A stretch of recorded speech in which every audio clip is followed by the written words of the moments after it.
L'équipe de TVR9 était présente à la foire d'information à propos de l'usine de batterie Nordvolt en octobre dernier.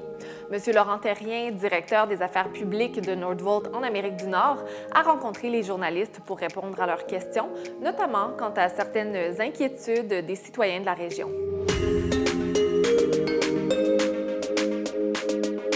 Il y a beaucoup de citoyens là, qui sont inquiets, pollution au niveau de l'environnement. Ils vont avoir plusieurs questions pour vous. Oui. Qu'est-ce que vous allez leur répondre? Bien, d'abord, on va leur dire qu'on a hâte de les voir, puis on a hâte de les rencontrer. Ça fait longtemps qu'on souhaite pouvoir présenter notre projet. Vous comprendrez qu'avec l'annonce qui a eu lieu la semaine dernière, on était limité. Il fallait laisser au gouvernement la chance de présenter la structure financière, mais on était prêt à aller rencontrer la population, puis on aurait honnêtement voulu pouvoir le faire plus tôt.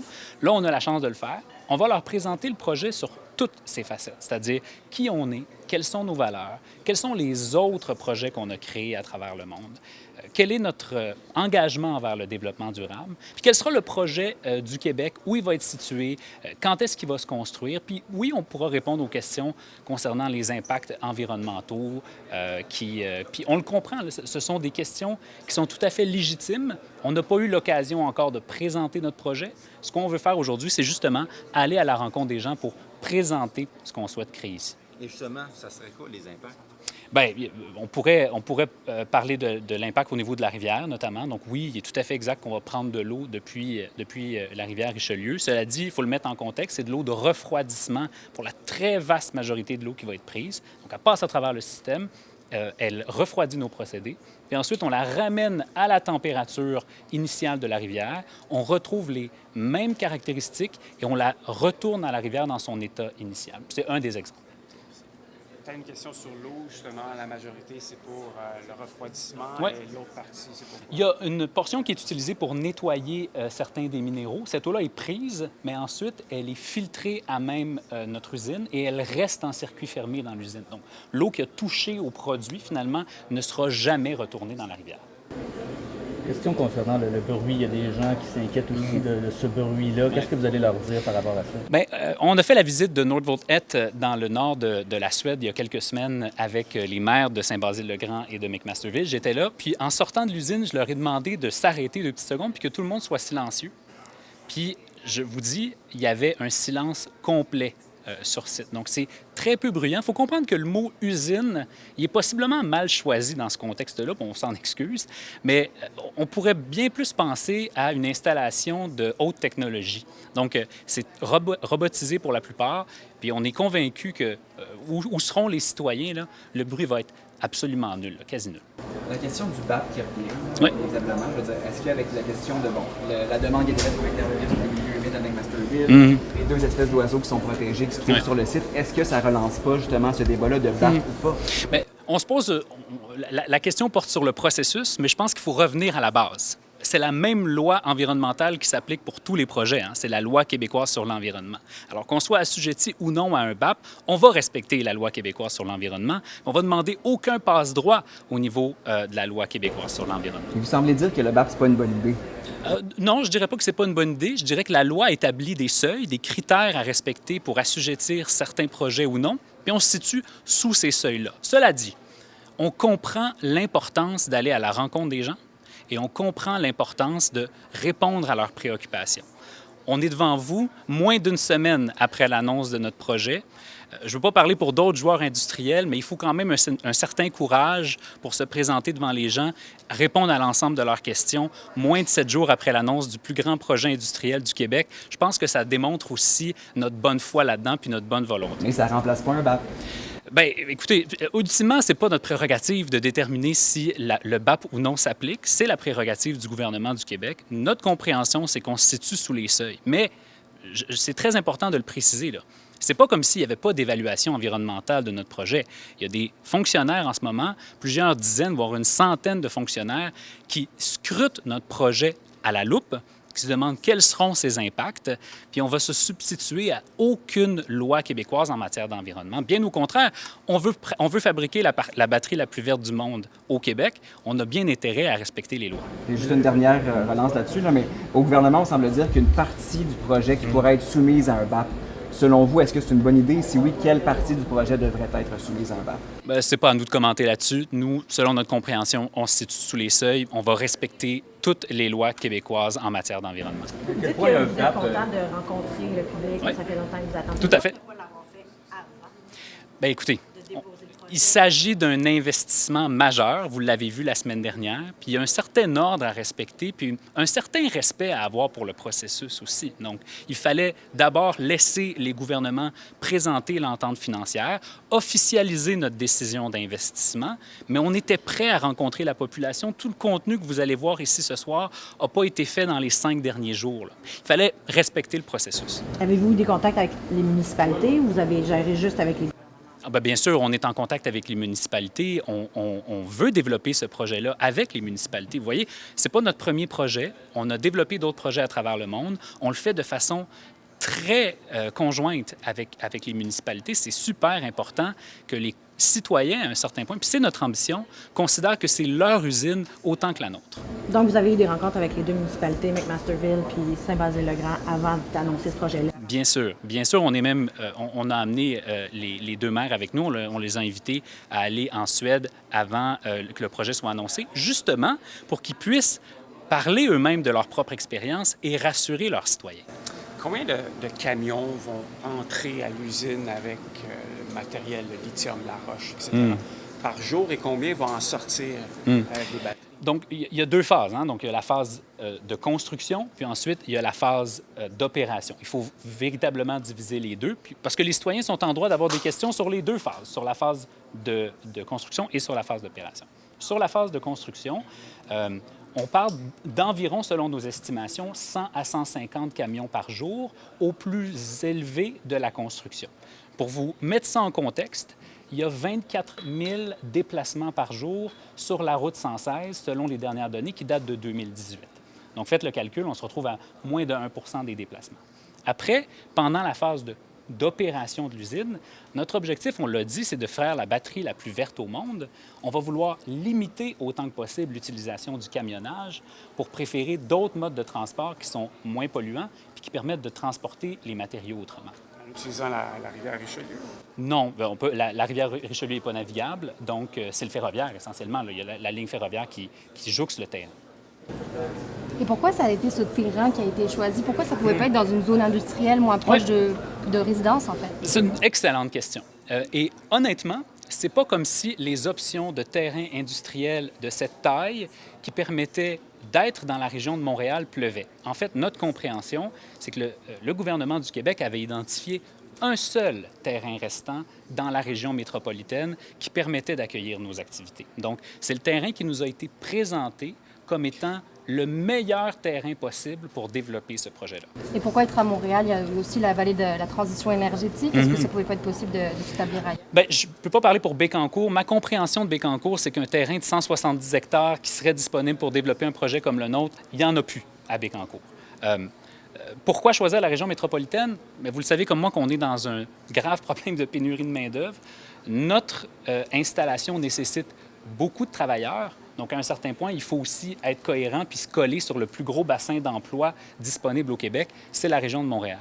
Et je dirais par ailleurs aussi que la région de Montréal est reconnue internationalement pour la qualité de ses écoles de génie. Puis ça va être important pour nous d'aller chercher ces meilleurs talents-là en matière de génie. On va vouloir que ces meilleurs talents-là travaillent chez nous. Donc, c'était logique de permettre à nos travailleurs d'habiter la région montréalaise et d'y travailler. J'ai aussi une question par rapport au fait que c'est un projet local, on veut une filière d'ici. Au niveau de l'approvisionnement, est-ce qu'on a encore suffisamment... est-ce qu'on a déjà assez de mines pour approvisionner votre projet de cellules? Bien, nous, on va vouloir maximiser l'approvisionnement local, c'est sûr. On n'a pas d'entente aujourd'hui à annoncer avec des fournisseurs locaux, mais ça va être notre ambition de le faire. Si on se résume là, sur les raisons qui ont motivé notre choix de s'installer au Québec, il y a l'hydroélectricité, il y a le talent, mais il y a aussi la présence de minéraux critiques et stratégiques au Québec. Donc, c'est sûr qu'on va vouloir maximiser Mais ça. est-ce que vous faites quand même déjà des contrats? Vous devez sécuriser de l'approvisionnement pour le moment? C'est où ça? Oui, bien sûr. Puis, écoutez, on a encore un petit peu de temps devant nous avant d'avoir besoin de minéraux sur le site. Donc, laissez-nous le temps de bâtir ces ententes d'approvisionnement-là. Moi, je reviens sur les camions. Là, vous parlez minerais du Québec. Ouais. Si, lorsqu'il y aura production de lithium au Québec, d'ici 2 ans ou 3 ans, les minéraux vont provenir des territoires CRI. Ça va passer par camion. Il n'y a pas de chemin de fer qui se rend ici. Fait que si vous voulez vous approvisionner en minéraux québécois, ça va être des camions qui vont venir.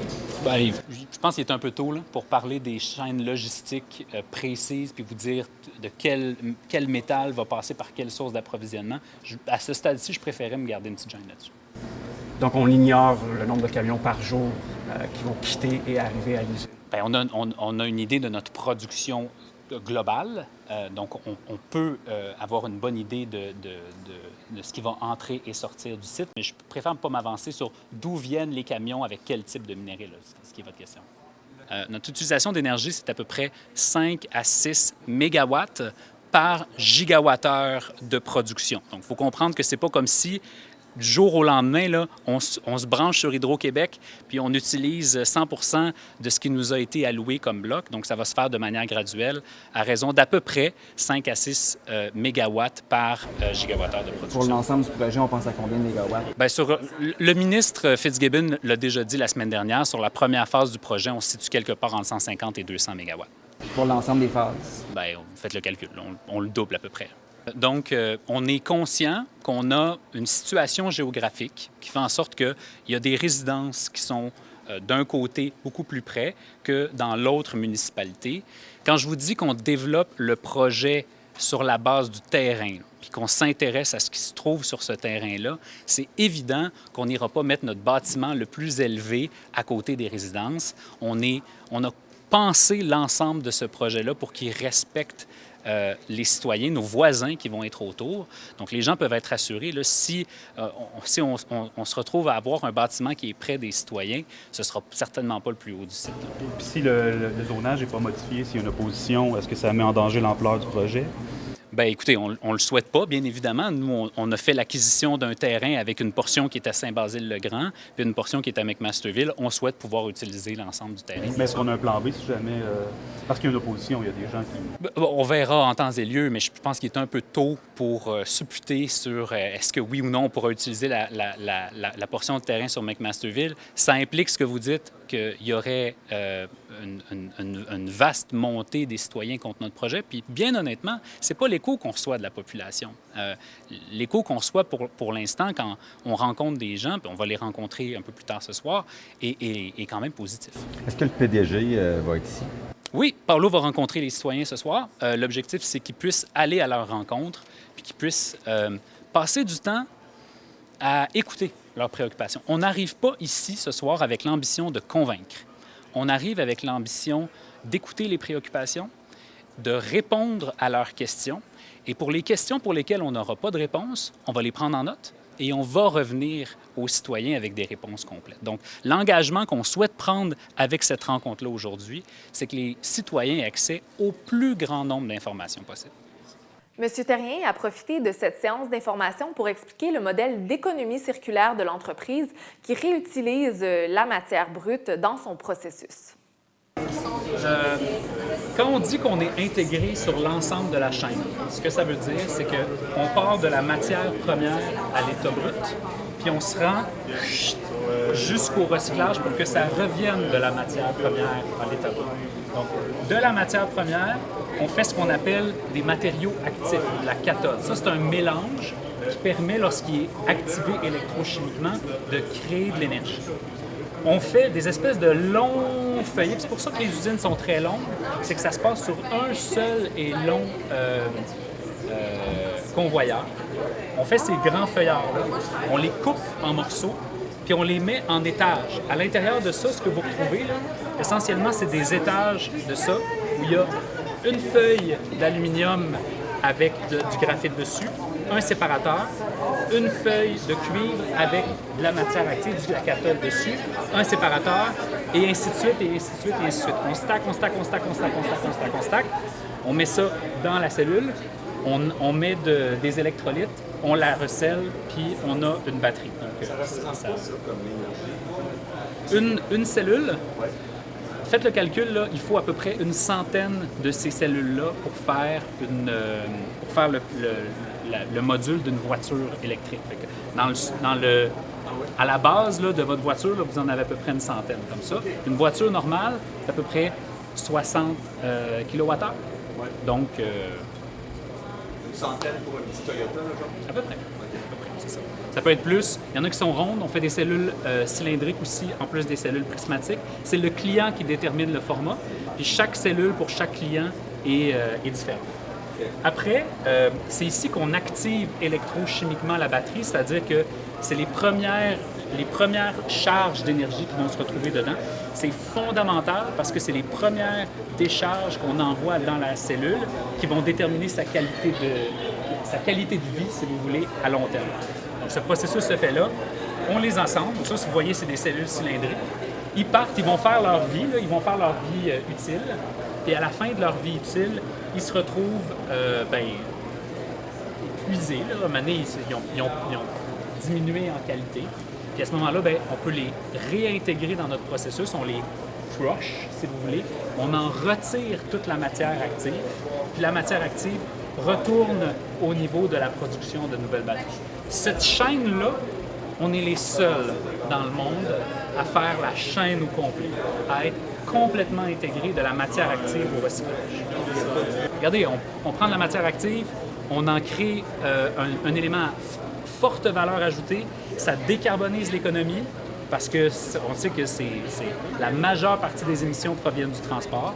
Et à la fin de la vie utile, on est capable de récupérer la matière active. Notre ambition à terme, c'est que la moitié de tout ce qui se retrouve dans nos cellules provienne du recyclage. Pourquoi pas plus? Parce qu'il n'y a pas plus de batteries en circulation. À un moment donné, il faut laisser les gens acheter des voitures électriques, les utiliser, puis à un certain point, probablement qu'on pourra se rendre à plus que 50 de recyclage. Mais si on n'intègre pas le recyclage dans nos opérations, on ne peut pas dire qu'on fait une batterie. L'équipe du Régional continue évidemment de suivre ce dossier et de vous offrir différents points de vue dans le projet Nordvolt.